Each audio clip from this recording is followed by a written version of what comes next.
Well, I got some meat from work. No, it's this. Sort of got a bit of blood on that side and whatnot. As you can see, a little streak or two there. But that's the ham. No brand name. Just nothing. And it's not a surprise, really, coming from industry. I wouldn't be terribly surprised if we had a lot to do with the pig that this come off. If you know what I mean. Anyway, that's a nice gesture from the company. It's not a whopping big $50 one. She's probably about a $15, $20 one. But I'll definitely enjoy that more than 2 bottles of cheap wine that probably come from a vineyard owned by the piggery owner or his brother or something like that. Good.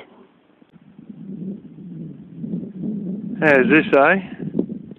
Where I grew up, they got 12 inches a year.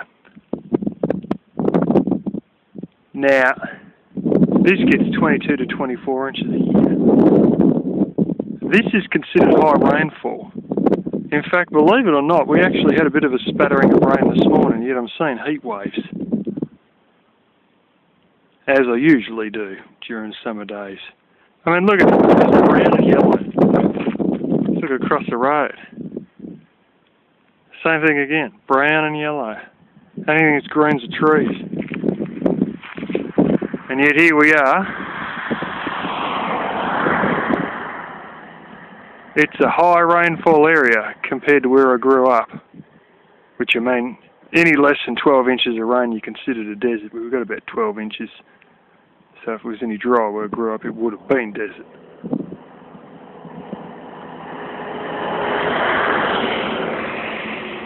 But see, that's the thing. She's nice. Like, I can get... Hell, I've seen grass growing hell as tall as me in some areas around my house. 6 foot tall grass in the winter. Other areas it comes up to waist height, at least above your knees. And then in the summer it's like you just revert into this drought. And we're blessed with plenty of rain here. I don't know if you guys have seen this. I may have showed it before. The Americans will know what it is straight away. Flaming tar paper. Every now and then I pull some of it out of the ground. I got some out a day or two ago. Yet I never see it anywhere else in this country. So I think we originally had it and then just, it all sort of stopped being used. Well, that came up a lot neater. I noticed it's been painted yellow in a couple of spots. I gave that a scrub down. I've been meaning to scrub it for ages. I gave this a scrub. It didn't do much. And I painted that when I painted the outside of the house. But there's been a lot of soap scum from where he used to have a sort of a bit of a plastic tub thing that he used to wash his hands in. And that was all down the side of the door. And several times I've tried to scrub it, but it's sort of been rather thick. This time I got stuck into it, and I scrubbed it all, and this was all black. And although this LED lantern is a heap of crap, because the batteries are nearly flat, it's come up remarkably clean. I mean, honestly, it is, almost as clean as a whistle comparative to what it was.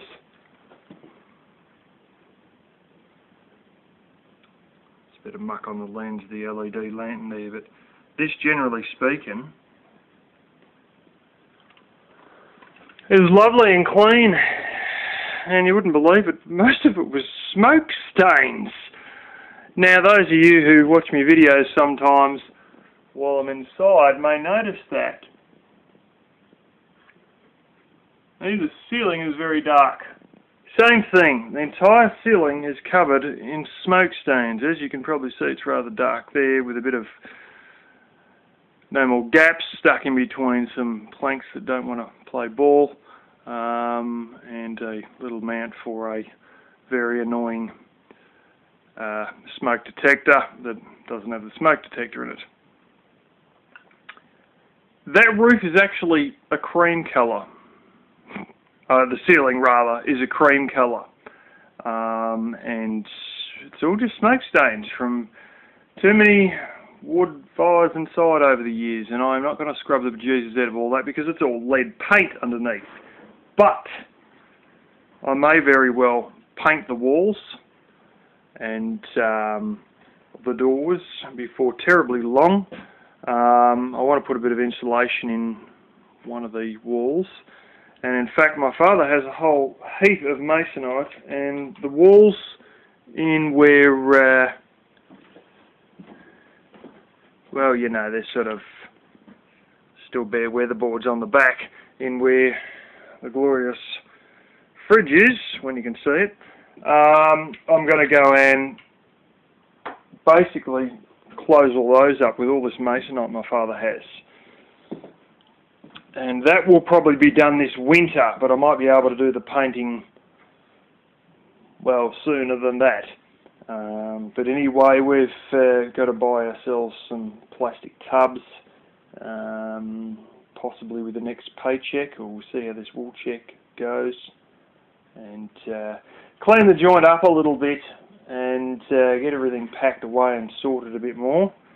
And yeah, then we can think about playing around painting inside parts of the house. I fully realise that well, you know, when I was in the building industry, a lot of our clients were more worried about the look of something than the structural stability of it. And, you know, a lot of young women, they're much the same. So it's pretty cheap and pretty easy for me to increase the look of this place by quite a few more notches by just painting the damn walls. Me being me, I know where to get paint for probably 1/5 the cost you guys would pay for it. And basically, I'm pretty up on preparation and all that as well, but there's not going to need to be a great deal of preparation on this anyway, because a lot of what I'll be painting has never been painted before. So it should go pretty easy, aside from a bit of a basic, you know, wet rag to wipe down any dust or whatever, any cobwebs or whatever, and prepping should be basically sorted with that. Might need a little bit of expansion foam, a little bit of no more gaps, which I've got a whole stack of out there anyway, to touch up a few bits and pieces, shoot little seams and whatnot before we go ahead and paint. But yeah, that'll be something that I'll do while the weather is still reasonably warm, maybe into summer, autumn, we'll see. And then in the winter I want to insulate a few of the walls and clad a few of the internal walls, which is something that I can do in the winter because I can't really do anything outside, so I might as well leave my inside jobs to the winter. But paint will go on in cold temperatures, but if it turns to shit, don't blame the paint manufacturer, because it's not really designed to go on any less than 15 degrees Celsius temperature-wise, and so I would be better to get on with that while the temperature is favourable, which it won't be in the winter, or I'm going to have to make a hell of a job warming things up. The bedroom won't be a problem because I can warm that up. The paint is not of a flammable nature, so it's not going to somehow go kaboom and blow me out of the room. If it does, it's probably only going to throw the door open. But it won't anyway, because I know it's not flammable, sort of the nature of paint. There's different paints, and I've talked about all that in another video, and you know, time in my apprenticeship mucking around with painting and whatnot. So I won't bore you with that. But yeah, that's something I'll be doing. Yeah, 50 cents a kilo. She's all guts though. So Tabby Cat will be getting, Black Kitty will be getting something better to eat now. Alrighty, this is basically it. Of course, a bit of grass and muck got in there with it all, and you know, well, some birds couldn't help themselves, and we got little bits of plums that got chewed up and hit on the ground, well, under the corrugated iron as it was laying on the ground, so I need to sort of soak those and get it off without scratching the paint, and a bit of bird shit, and yeah, going to have to put some normal gaps up the edge of this to sort of seal it in a bit better.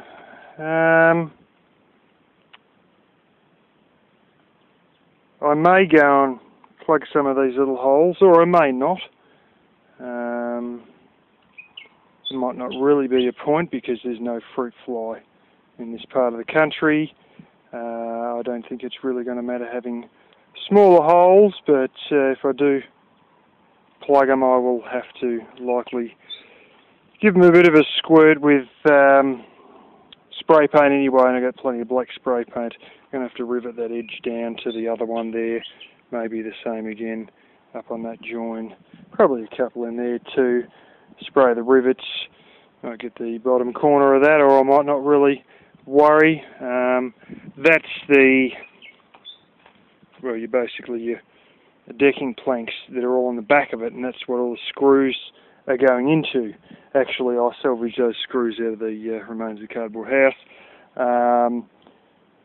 A lot of them were just about worn out, and I burned out a few driver bits in the process, which are cheap Chinese rubbish anyway.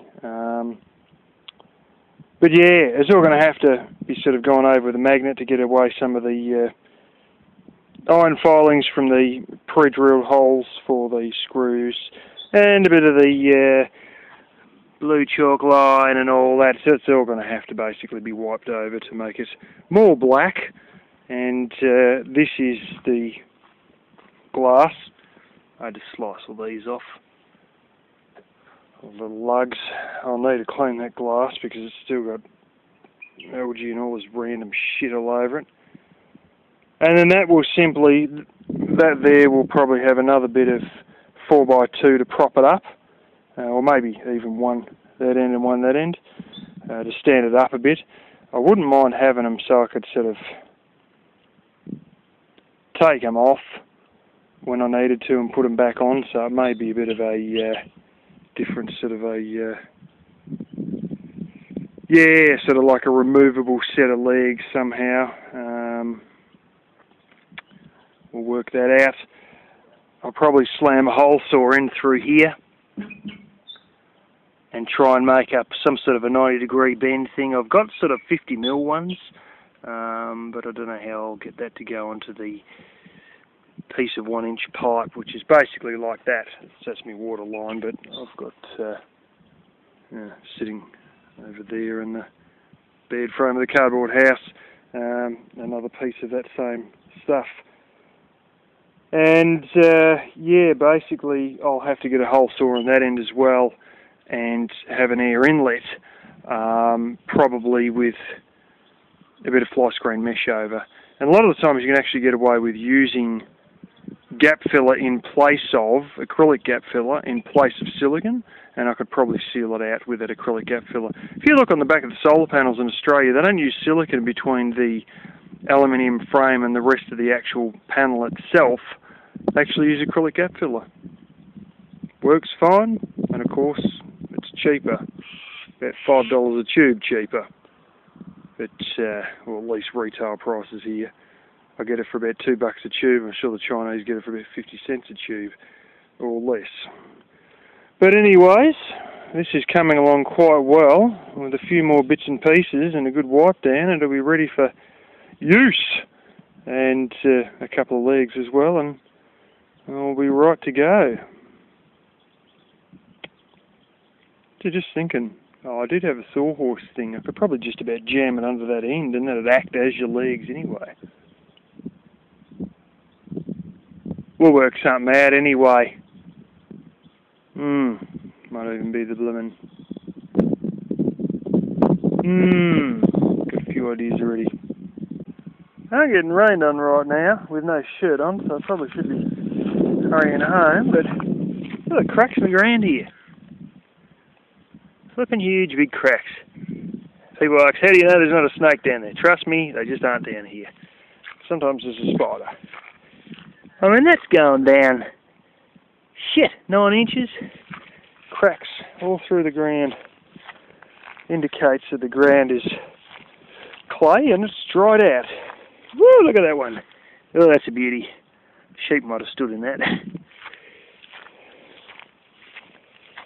And now we're getting rain. I'm quite cool. We're going to have a 41 degrees Celsius day tomorrow. I've been worried about the kittens. And I said there's a cool change, as I mentioned before, but yeah, I think it might be here because I don't want kitties to live through 106 Fahrenheit. I don't know if they're all going to survive if that's the case, but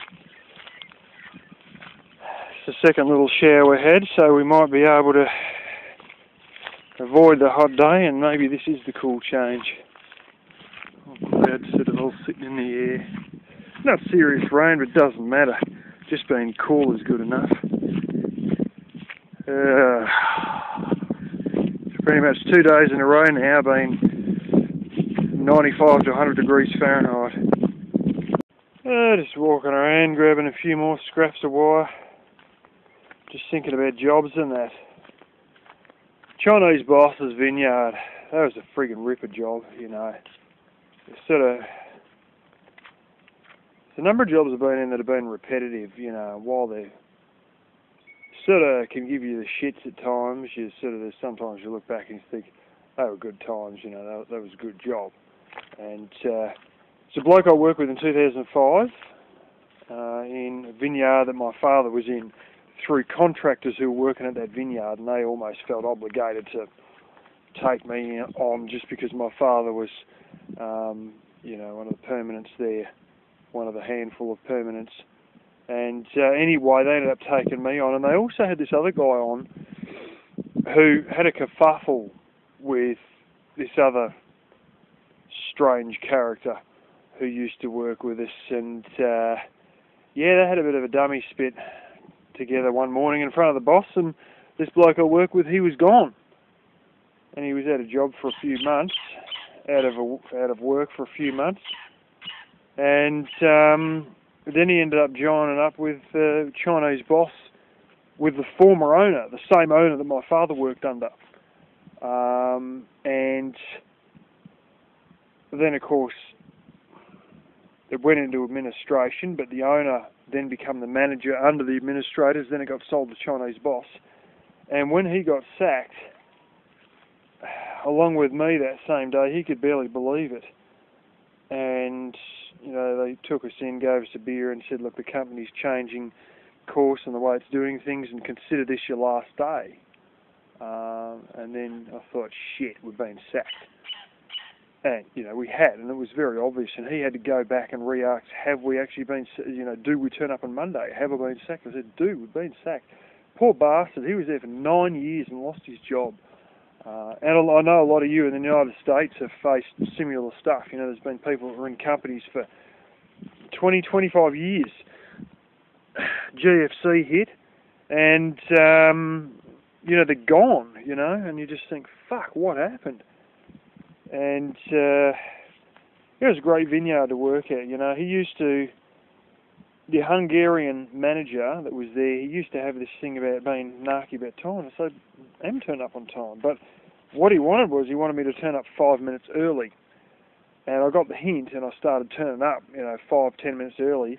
And he'd just sit in the office, you know, with a heater, and often the cat that they had there.